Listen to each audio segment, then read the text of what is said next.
Is going to be for the new Michelin X-Ice Snow tires. I'm going to be driving a 2010 Toyota Venza. It does have all-wheel drive, which only really kicks in when the tires slip. It's importantly to be noted. Traction control on, ABS on, although as you'll see and as I continue to drive, it almost is not needed. Give me 1 second. I am driving out the country where it's fairly safe. If I do pass a car, I'm going to stop like that to be safe as possible. So I'm really impressed with these tires so far. To give you a little bit of background, I have owned basically all of the Michelin snow tires at one point or another, from the X-i2 to the X-i3 to the X-Ice Snow, which is this version, across front-wheel drive car, four-wheel drive truck. This, of course, being a crossover SUV. Pretty much I've always had a very consistent result with the Michelins. I have had prior experience. I was an automotive technician for over 10 years and drove a myriad of vehicles throughout those years with every sort of tire. And I will definitely say that there are tires that stand out against the others. They are not all created equal. The biggest difference by far is that snow tires are considerably better than almost any other type of tire in this sort of condition. Probably what always bothered me the most, and this is the biggest misconception with snow tires, and the truck guys are the worst, is that their big, knobby, muddy, all-terrain tires are the best for snow. Okay, well, they aren't.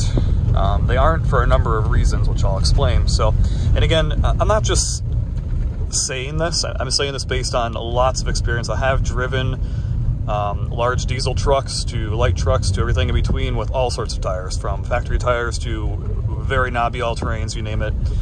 The reason the all-terrains don't do well is, for starters, the rubber compound is incorrect for snow. Rubber it's kind of like plastic in a way, where if it gets cold enough, as we know, plastic is normally hard, but as you begin to heat plastic up, it gets very malleable and soft. Eventually it drips and melts into a puddle. Well, rubber won't melt per se, but it does certainly shift throughout the soft and hardness, and that difference is what the difference between an all-season tire compound and a snow tire compound is. The snow tires are much more pliable in colder weather. And that's really key. If your tires aren't bending or they aren't flexing to the road surface, it's kind of like driving on a rolling pin. There really isn't anything there, and it's not going to grip well. Okay, next two things, very important. Well, actually there's three, but the next two have to do with the tread design. Big, knobby tires, while the knobs are good, that can get you out of some deep snow. The most important thing for snow, and especially ice traction, is going to be the siping.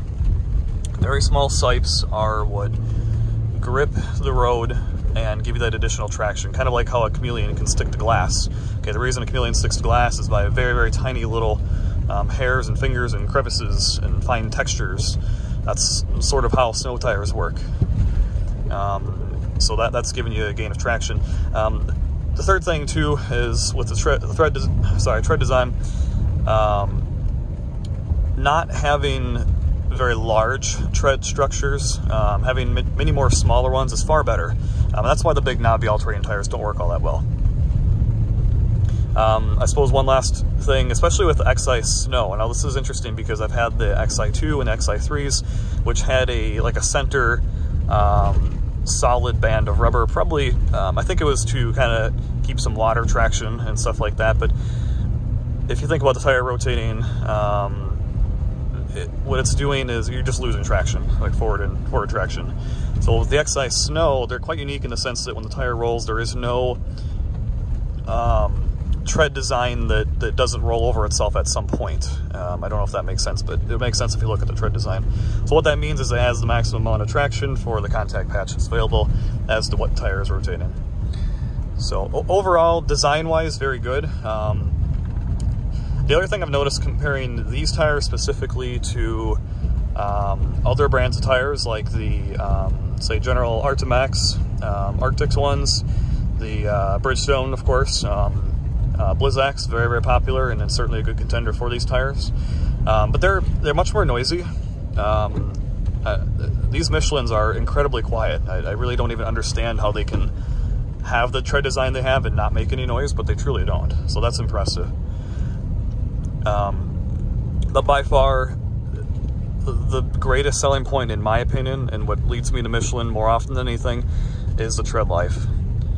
I'll be honest with you, the Bridgestone Blizzaks are close in terms of grip to these, although I would still put the Michelins just a little bit higher, again, based on experience. But the tread wear is where the Blizzaks don't even come close. It's not even a comparison. There's two things to note about the Blizzaks versus the Michelins, or any other winter tire versus Michelins, I should say. Michelin is quite unique with their tread compounds, that they are very wear resistant. To give you an example, I had the X-i2s on my truck, and I didn't take them off during the summertime, so which is quite stupid, but I actually sort of just a combination between being somewhat lazy and not driving the truck much, and also just wanting to see what would happen. And so I put on maybe around 8,000 miles or so during the summer, and the tires wore very little. It was almost immeasurable, which is insane. Most snow tires that would have gone through a summer like that, especially on something like a truck that's demanding a lot of load and demanding a lot out of the tire, you'd expect that to wear down quite quickly. And they really did last a long time. Going back to my experience working in the automotive field, we would see Michelin tires easily exceed 50 or even 60,000 miles, which is just insane for most tires. Most people are lucky to get 20 or 30,000 miles. Now, of course, you're not really going to get as much mileage with a snow tire like you will with an all-terrain or an all-season tire, mainly due to the softer compound, and just by design they're going to be a little softer. But with that being said, it is just really incredibly impressive how much more life you'll get out of the Michelins. And that's an important note, because going back to, say, the Bridgestones, for example, the Blizzaks, those are quite famous for wearing out early. And what do I mean by wearing out early?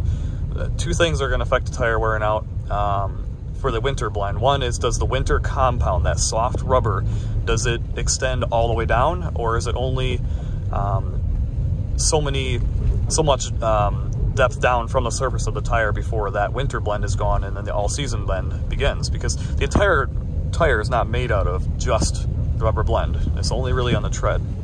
Okay, and then second thing is, do the gaps in the tires, the tread design, the siping, does all that extend very far down so that as the tire wears, you still have great traction? Or does it tend to get balder, per se, as it goes down? So that's one thing where the Michelins do really well, is that both the tread and the winter compound is consistent all the way until the tire is worn out. On the other hand, the Bridgestones, for example, once you get, I think it's down to like 4 or 5 30 seconds, maybe 6, somewhere in that range, you lose the winter compound. And so just right away, you've lost significant traction based on the compound alone. Now, of course, as you start getting down to that tread area, you'd think your tires are, well, you should be thinking about replacing them anyway. That's sort of true, but even a quality tire like these Michelins down at 430 seconds are still quite grippy. And again, this is speaking from experience, having driven some that are very worn down like that. So now that we're further out in the country here, there's really nobody out here. I think I passed maybe one person at the beginning. We've got a great opportunity to check both acceleration and braking. So let's try an acceleration test right here. I'm going to try to do it without activating traction control. As you can see, the road is essentially snowy where the tires are. So let's give it a go.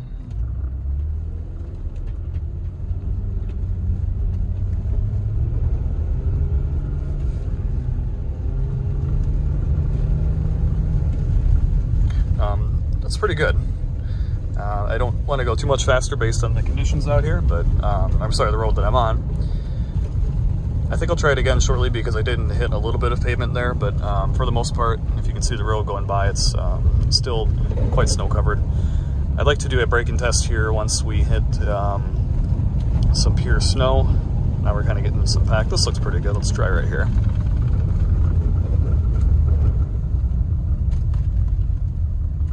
Okay, so that was with no ABS, and I didn't really hit it all that hard there. We'll try it again, hit it a little harder. A little blip from the traction control there, but not bad. I wasn't slipping too bad. Let's try and stop again. I'm gonna hit a lot harder this time. Like a panic stop. Much more ABS action. That's pretty good. Again, snow covered. Let's accelerate.